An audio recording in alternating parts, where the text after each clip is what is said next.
So I'm going to show you the Navigraph app. Hopefully you can see this. So I'm going to load up the charts. This is an Android tablet. I assume the Apple one's basically identical. It works as well on the phone. Obviously, the phone screen's much smaller, so you can have a harder time seeing it. When I last did a review on the computer version, somebody asked, can you change the size of the text because it seemed a bit small? So see here, even on this particular view, Berlin there, I don't know if you can see that there. It's pretty small, perhaps if I bring it a bit closer. And so when you zoom in, well, no, because it just shrinks down in size again. In fact, the city name disappeared altogether and we got some others. You can change that through your settings. You can come to the settings and here you've got day-night mode. You can change it between feet and meters, but importantly as well, you can change here the scale. I have it 100% just because to me in everyday use, that's great. If you find it too big, too small, you can adjust the size there accordingly. Also, you've got the option between Mercator and the globe, which I like the globe, I just like it. But if you prefer the flat map, you can obviously have that. Now I've got an old flight loaded in here that I'm not going to do. So if I come over to the flights option here, I'm just going to unload the flight. Now you can just make up your own flight, or you can load one in that you've done in SimBrief. Now I've created one in SimBrief for the purposes of this, so you can see how it's going to work. You've got 3 view modes as well within this app. So this is currently VFR mode, which is basically your almost a bit like Google Maps, right? But here you can change it between IFR low, and so this is for your low airways. And so if you zoom in, you can see we're getting all the detail here. Now you can customize each one of these 3 views. You can actually see I've customized IFR low and IFR high. I've left VFR as is. And so if we go IFR high, pretty similar, but the upper airways. Now, again, with the customized views, for example, if I switch to IFR low, you can see I've asked for a bit more detail because typically you're going to be flying lower and closer in. You can see here individual circuits for small airfields, entry and exit points, and so on. Now, clearly, if you're flying high, you don't care about every little airfield that you're flying over. And again, as you zoom in and out, you can see it adds or removes detail as needed. Obviously, you've got the these grids here with the MSA.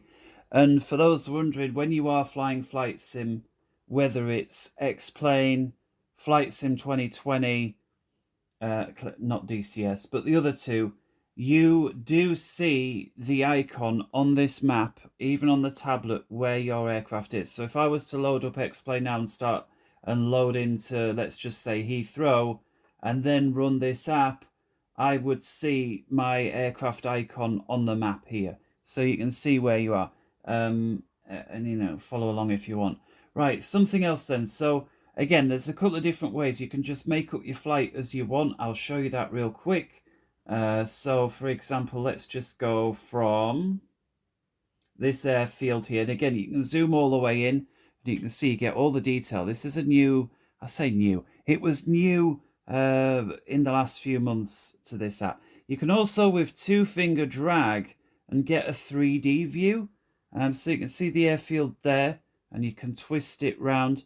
And if you zoom in, even, I don't know if you can see that, even the buildings are kind of 3-dimensional, which is, it's a nice little touch. But, you probably find, you don't, beyond using it once or twice as a little gimmick, you'll probably find you won't be using it. But in any case, and if you want to quickly straighten it up a bit like Google, you just, I say you just tap that. It looks like I found a little bit of a bug there. Oh, there we go. It has straightened. That was bizarre, was that? I don't know if I was pressing somewhere else or if perhaps one of my cat hairs was on the screen, but I'm not sure that is. But anyway, perhaps a minor bug. They can fix it next time. But yeah, so let's just grab an airfield. So for example, Manchester. And so if I hold down it's going to give me a list of options here saying, well, you tapped on this very precise coordinate here. Is that what you mean? Well, no. You tapped on the following airspaces. Did you mean any of them? No.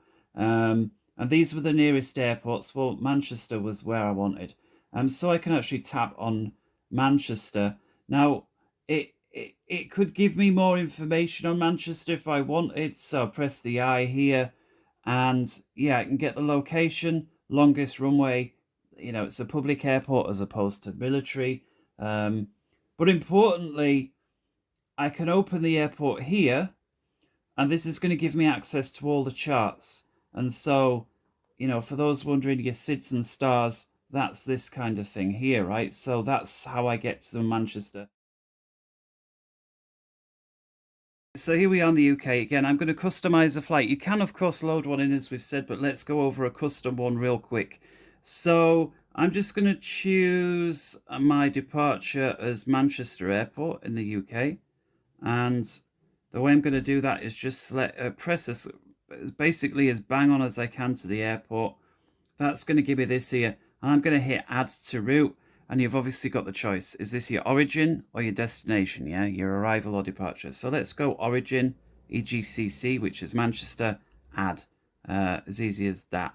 There we go. I've got a couple of little cat hairs on here that sometimes... Anyway, there we go. That's my problem, not yours. So I'm just going to hide this menu so I've got a little bit more room on screen. Manchester's done. Where to? And I'm just going to do a simple one here.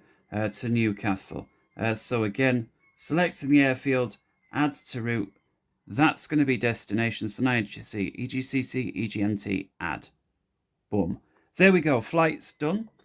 And you can see we've got a simple line between the two. Now you may say, well, that don't look realistic. That's not how a flight is. I hear you. It's not. It's just EGCC, EGNT.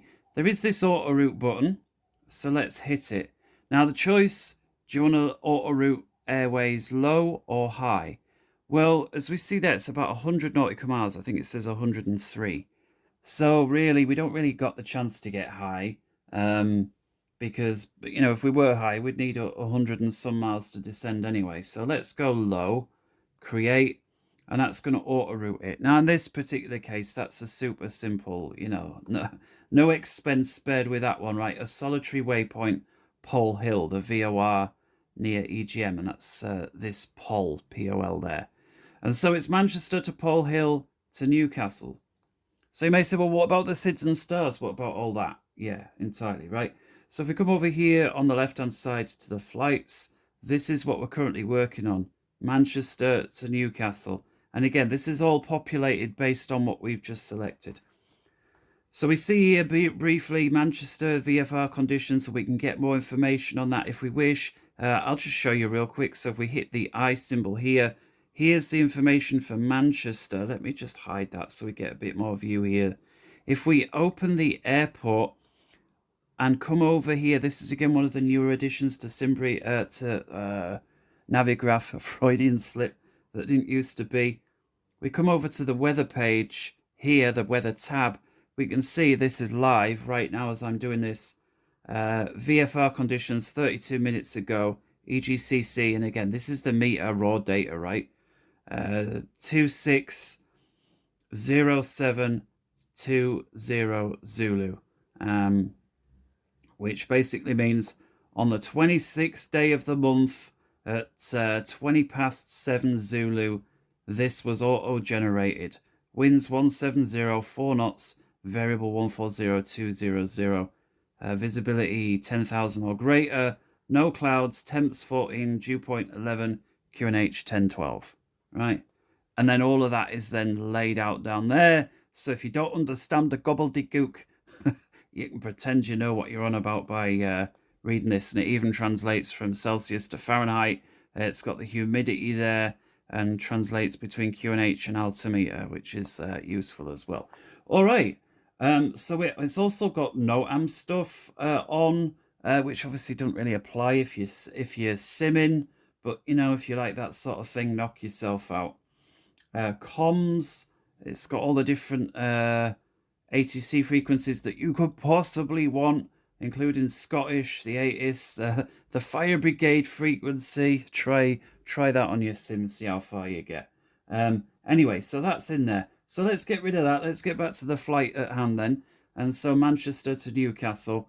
4 runways available. Select. Now again, slight new addition. Because we know the winds, we know, well, which way's the runway pointing? Well, is it a headwind or a tailwind? In this case, headwind green, tailwind orange. It's only a couple of knots. We see we've got 3 knot crosswind component. So if we were to pick runway 5 left, 3 knots from the right, 2 knot tailwind. Perhaps 2-3 right's a better one, right? 3 knot crosswind also, but from the left, not from the right. 2 knot headwind. So let's add that one to the route because, you know, we'd rather headwind.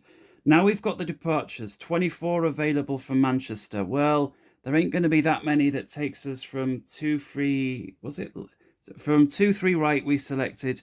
It needs to get us to Pole Hill, so there's certainly not going to be 24. So we'll hit select. It's going to show us all the departures there. And if we zoom in, we can see it's only showing us departures from runway 23 right. Why? Well, clearly that's what we selected. Why would it care for any others? And so we see we've got this rainbow of options here, and you can just press the one that you want or select it from here. Now, it helpfully puts the one it recommends you at the top, which is correct. Pole Hill, that's what we want. And so it's suggested we get the Pole 5 Romeo, but of course we can select any others. Let's get the Pole 5 Romeo, add to route. And if you can see, I don't know if you can see that there, Manchester, the route is in together with the individual waypoints. So you may say, well, that's what the waypoints is okay, but what about the charts? Well, because we've got the sync with flight option here, all the procedures we choose are automatically going to load in. And again, it's a new option that didn't used to be. You used to have to manually pin your the charts that you wanted. So far we've got the 2 airports, Manchester, Newcastle, and we've got the departure chart because this was the one we just selected. And so we've got the instructions there with the various restrictions and informations and all the rest of it. So we'll hide that because we now need to get from Pole Hill to Newcastle. Approach is available from Pole Hill. To Newcastle, not from Pole Hill. In fact, before we do the approach, we need to know which runway. So, again, normally you'd get this information from ATIS. But again, for the reasons of we can see which way the wind's blowing, 07 is a 5 knot tailwind, 25 is a 5 knot headwind. Green is good, so we'll add that to the route. And so we know it's runway 25. So arrivals, let's go for that. Now, again, we've got the colours, but again, there's only one that's perfect for us. We've got an arrival here from Pole Hill, the Pole 1 November versus the other 2 or 3. And again, it puts it to the top, so we'll add it to the route like thus. And it's overlaid all the waypoints. And so you can start to see this flight plan is looking much more realistic now. It spits us out at Etsy's, and then we've got to get from there to Newcastle. Well, we know we've got runway 25, so let's look at the approaches available. And in this case, there's nothing with a transition through Etsy's or a via Etsy's. The options are all laid on here. Perhaps the most suitable one would be the Arnav 25 via UpMop, as we see here. So again, Arnav 25, and here we've got the various transitions, 1, 2, 3, and UpMop is the one that we want. And again, you could just press on there if you wished. And so that's probably the most suitable. So Etsy's, radar vectors, or we'll just do a direct to UpMop, and then they can see the approach. And again, now all of these things are in.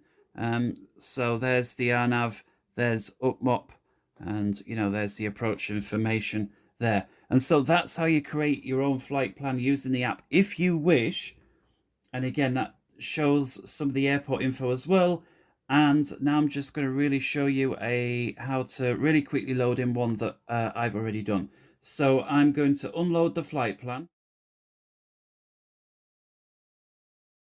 So you know how to do a flight plan in SimBrief. I thought anybody on Flight Sim knows how to do that. Where you're going from, where you're going to, what plane you're in, that's all it needs to know. Everything else is fluff. How many passengers, additional fuel, how many, everything else is extra. But those three things, and it gives you a flight plan. You tie, obviously, your SimBrief account to Navigraph because they're one and the same company these days. We come over here to flights, import flight, import from SimBrief. And what it's going to do is show you your latest flight plans. Now, if you've done a few flight plans on SimBrief in the last day or two, you'll actually see a list here. It truncates after, I don't know what the cutoff is, a week, maybe, I don't know. Because I've only done one flight plan this week, that's for this tutorial. I've only got one item here. Of course, there's somebody banging about outside now that I'm doing this. I'm just going to load that one in. And again, it's got the basic infos there. Now, if I zoom in, this is a flight plan I did. Heathrow down to Munich. And again, I'm just going to straighten that off a bit. So a simple one. Is this somehow linked to my... There must be a hair on it because it was slightly jittering there. Anyway, so we zoom in. Now you can say, oh, you didn't choose the SID. No, I didn't, because SimBrief did it. The SIDs, the runway departures based off the winds, 27 right, which is a 5-knot headwind, departure det 2F, that sounds like the Detlin 2 Fox departure to me, but I don't know that for sure, I'd have to verify that. And again, all the charts are already pre-selected because it's sync with flight, and so that would be, now you may say, well, you don't know that the controller's going to give you that departure. That's right, we don't. But if you depart in Heathrow and your first waypoint is Detling, and the wind's blowing the way that it is, I mean, it's unlikely they're going to give you another one, but, it could change. And if it does, of course, you can remove the det 2 Fox and give yourself something else. Select departures. Again, the Detlin 2 Fox, there's the only really... you can see here that trying to do this and off the side is a little difficult, but yeah, so the Detlin 2 Fox is the only suitable one. But let's, for example, I don't know, whatever reason, ATC says, no, I want you on the May 3 Fox. So we'll select that one, we'll add it into the route, and now it's this way. Now, clearly, going to Mayfield, we then need to go to Detling because that's the flight plan, and then on we go. Now, you may say, no, Detling's gotten itself cancelled. It's straight from Mayfield to Dover. Okay, we can edit that up here, seeing as I haven't shown this. So this here is the entire flight plan in text form. We'll come to the left. I don't know if you can see this. Hopefully. 27 right departure out of Heathrow. Mayfield 3 Fox departure. There's Mayfield. Then direct to Detling, which is there. And then Detling onto the Lima 6 to Dover. Well, we've said Detling's going to be gotten rid of. So what I'm going to do is just clear over Detling, clear over the Lima 6 airway, seeing as we're not going to be on it, and clear the direct. So it's now Mayfield 3 departure to Mayfield. We already got that. And then from there straight to Dover, which is, just a space, right? Hit done. And there's the new, the route in the plan minus Detling. So that's it there. That takes us all the way over here to Munich. Final waypoint, Rockhill. Then we're on the arrival here. The Rock, what was that? The Rock 1 Bravo. That takes us to Mike. And then it's Mike to Munich. Well, you may say, well, hang on, this doesn't look like much of an approach. I mean, for a start, it's a tad wonky. Yeah, so let's have a look at the approaches available. 26 right was selected for us based on the winds, and that's why it's at the top. And again, if you're wanting to know where that's come from, Munich, runway 26 right selected there, 6-knot headwind. And again, if you want to modify that, same as the departure, I'll not go through it, but basically click here, remove, pick another one, just like we did before. So the approach is available. Again, we know we're on 26 right. We've got these nice set of colours, but really the only ones that we're going to be interested in are the ones that begin from Mike, seeing as that's where our arrival takes us to. And you see there's 3 suitable ones. We've got the Arnav, we've got the NDB and we've got the ILS, and we can see based on the colours they take us a slightly different way. The NDB is actually the most interesting with this little curve. The RNAV and the ILS, I guess, are pretty similar. So just let's mix things up. Let's go for the NDB. So I'm going to select that one there. That's going to highlight it from the list. We'll add that to the route, and bang, we are in. And so again, takes us to Rockhill to Mike, just like before. And then here we've got the approach procedure. And again, the waypoints are highlighted on. There's the curve, the dotted line there. Clearly, if we have to go missed, if we go missed, it's back to Mike. And again, because we selected it here, it's going to automatically add the relevant plate on here. And here we've got that NDB from Mike there. There. And again, this dotted line here for missed. And so I hope you found that useful. I think I've covered just about all the features of this. And again, we can view this in IFR high, IFR low, VFR mode.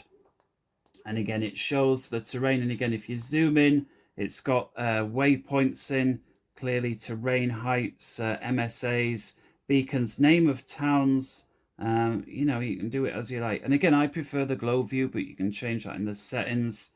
And yeah, I really like it. I think it's really good, especially, again, I love this infinite zoom thing that they added, so you can get all the detail in on the airports. You know, even zoom right into the taxiway numbers. So, you know, if you have you're connected in your sim and you're following with your icon, even if you've got, like, I sometimes put the tablet on the basically where the phone is currently filming. I have it there off to the side, and so I can just look. And so there's no excuse for me really to go wrong at all. I know usually I have my chart on in the cockpit if I'm streaming, just so people can see what I'm on about. But that there is that airports page. Again, this is, we've been through that for the individual airport. Pinboards is just like a bookmarks thing. So I added a load of unique / difficult / unusual approaches. I've put them all in a big list there. So I can just quickly refer to them. User waypoints, self-explanatory. If you make any of your own waypoints up, normally a thing that airlines do, but you know, you can do that. And I think that's it. Obviously, a search is self-explanatory. The flight plan at the top and the charts for the flight plan at the bottom. The settings over here, which again, we've looked at day. You've got your night mode like that. That's for VFR. There's for your IFR. You know, as you scale, if it's too big, too small, we've been over that. Moving maps. So in other words, if you are connected to your sim, the map is going to follow you along versus not. And yeah, that's it. My username, you don't really need to see all of that stuff. And so, yeah, I think I've really covered it. And brilliant.